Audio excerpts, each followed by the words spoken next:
Hello everyone, मैं हूं आपका साइंस टीचर रजत सक्सेना। हमने केमिस्ट्री के फर्स्ट लेक्चर में पढ़ा था आईयूपीएसी और आज मैं उसी लेक्चर को आगे बढ़ाते हुए लेक्चर 2, इसका नाम मैं देना चाहूँगा लेक्चर 2।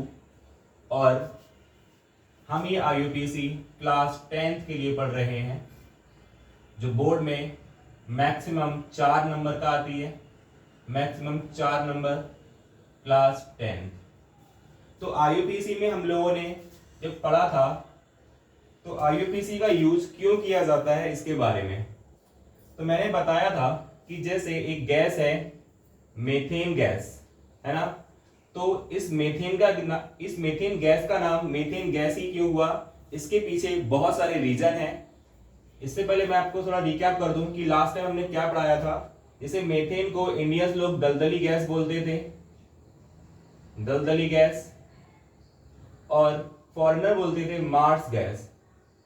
तो किसी भी स्टूडेंट्स को, चाहे इंडियंस हो या फॉरेनर हो, उसको कोई कंफ्यूजन ना हो कि मार्स गैस और दलदल गैस अलग अलग है या एक ही है।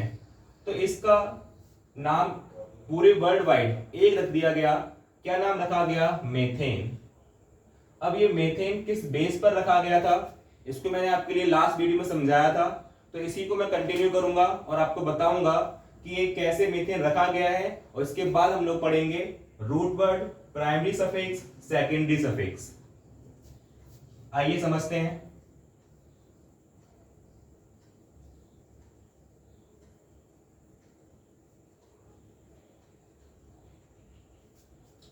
तो रूट वर्ड में मैंने आप लोग को बताया है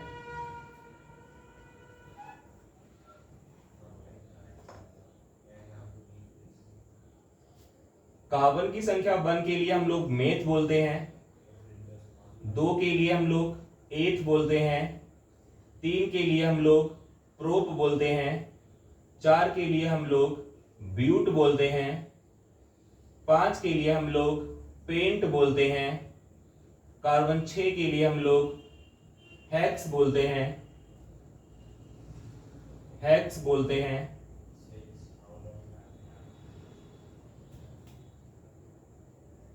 हेक्स बोलते हैं। कार्बन 7 के लिए हम लोग हेप्ट बोलते हैं, जिसमें कार्बन 8 होंगे उसको हम लोग ऑक्ट बोलेंगे, और जिसमें कार्बन 9 होंगे उसको हम नॉन बोलेंगे, और जिसमें कार्बन 10 होंगे उसको हम डेक बोलेंगे, डेक बोलेंगे। तो इस प्रकार से हमारे ये रूट वर्ड होते हैं। इन रूट वर्ड के अकॉर्डिंग ही हम लोग आईयूपीएसी का नामकरण कर सकते हैं। आइए जानते हैं कैसे इसका नामकरण किया जाता है।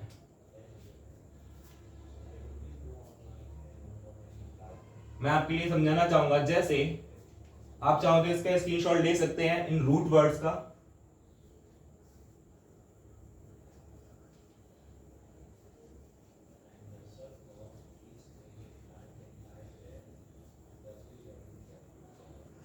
लास्ट वीडियो में मैंने आपको बताया था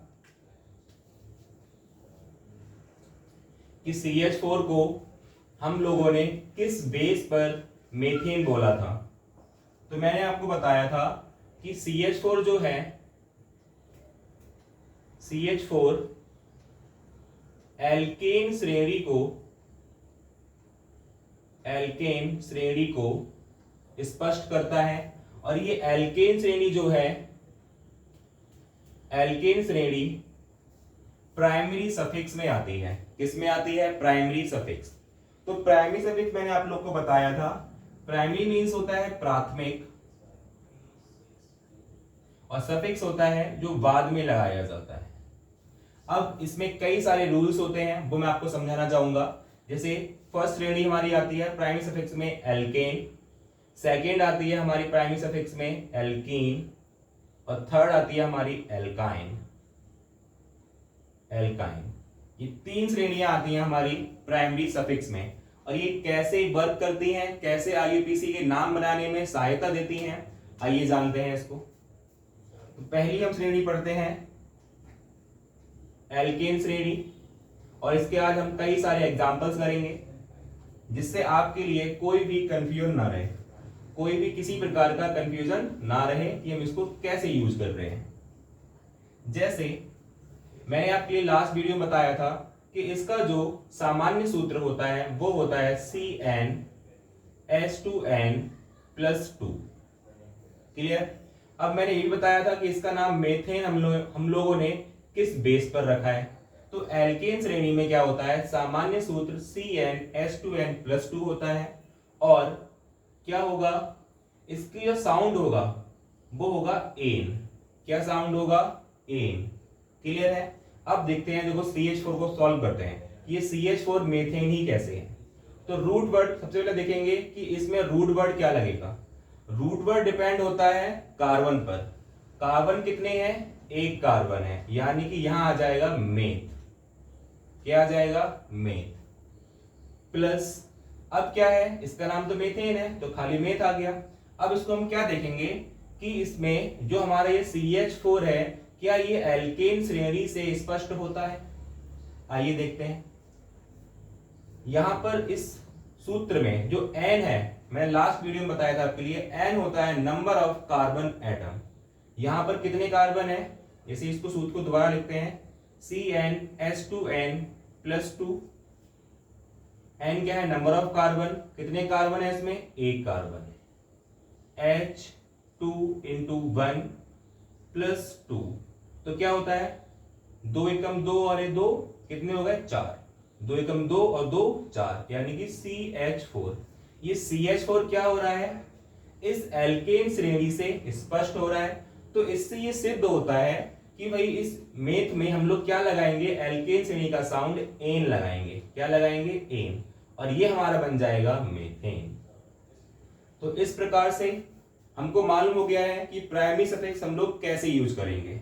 आइए दूसरा एग्जांपल करते हैं। जैसे पेपर में दे दिया जाएगा CH3 सिंगल बॉन्ड CH3 और आपसे पूछा जाएगा कि बताइए इसका IUPAC नाम क्या होगा। तो इसका IUPAC नाम क्या होगा, सबसे पहले हम लोग क्या करते हैं, रूट वर्ड जानते हैं। क्या जानते हैं, रूट वर्ड। तो रूट वर्ड कितने हैं इसमें, देखो एक कार्बन, दो कार्बन। कितने कार्बन है, दो कार्बन है। जब दो कार्बन आए तो रूट वर्ड मैंने आपको बताया था, जिसमें दो कार्बन होते हैं उसको हम लोग बोलेंगे एथ। क्या बोलेंगे, एथ। इसमें आ गया हमारा एथ, एथ आ गया। क्लियर है। क्या ये CH3 single bond CH3 single bond CH3 alkane श्रेणी से स्पष्ट होता है या नहीं होता है। आइए जानते हैं।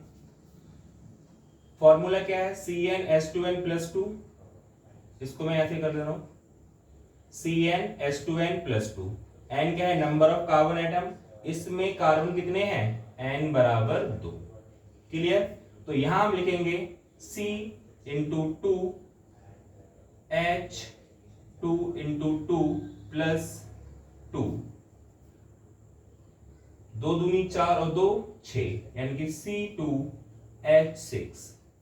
इज दैट क्लियर, C2H6, यानी कि दो कार्बन है और तीनों तीन 6 हाइड्रोजन है, यानी कि C2H6 जो है एल्केन श्रेणी से स्पष्ट होता है।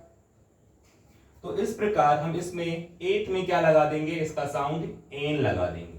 क्या लगा देंगे, एन, और ये हमारा बन जाएगा एथेन। इस प्रकार से आप इनकी प्रैक्टिस कर सकते हैं और सारे IUPAC नाम जो भी एल्केन श्रेणी में आते हैं उनको हम बता सकते हैं। इसमें एक चीज मैं और ऐड करना चाहूंगा, यहां जो है कार्बन कार्बन के बीच सिंगल बॉन्ड है, तो एल्केन श्रेणी में कार्बन कार्बन के बीच सिंगल बॉन्ड पाया जाता है। सिंगल बॉन्ड पाया जाता है। आई होप आपको समझ में आ रहा होगा। अब हम लोग आगे बढ़ते हैं। प्राइमरी सफिक्स में जो सेकंड श्रेणी आती है उसको हम लोग बोलते हैं एल्कीन श्रेणी। आप लोग इनकी प्रैक्टिस कीजिए, मैं आपको इसका एग्जांपल एक और बता देता हूं।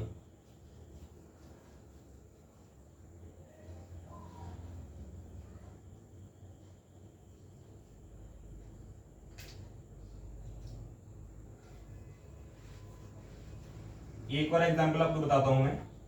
जैसे एक फॉर्मेशन है हमारा CH3 single bond CH2 single bond CH3। अब सबसे पहले हम लोग क्या देखेंगे, रूट वर्ड। रूट वर्ड में क्या गिनते हैं हम लोग, कार्बन को काउंट करेंगे। कितने कार्बन है, 1 2 3, 3 कार्बन है। रूट वर्ड में जिसपे 3 कार्बन हो उसको हम लोग बोलते हैं प्रोप। क्या बोलते हैं, प्रोप। क्लियर हो गया। अब कार्बन कार्बन के बीच सिंगल बॉन्ड है, यानी कि ये एल्केन श्रेणी का सदस्य है। जब एल्केन श्रेणी का सदस्य है तो यह CnH2n+2 से स्पष्ट होगा। जब CnH2n+2 से स्पष्ट होगा तो इसमें जो साउंड लगेगा वो क्या लगेगा, एन लगेगा। लगा दीजिए यहां पर एन, और इसका नाम हो गया प्रोपेन। तो इस प्रकार हम एल्केन श्रेणी के अंतर्गत जितने भी कार्बनिक यौगिक आएंगे हम उनको आसानी से उनका नाम कर सकते हैं, आसानी से उनका IUPAC नामकरण कर सकते हैं। अब मैं अगली श्रेणी पढ़ाऊंगा जिसका नाम है एल्कीन श्रेणी।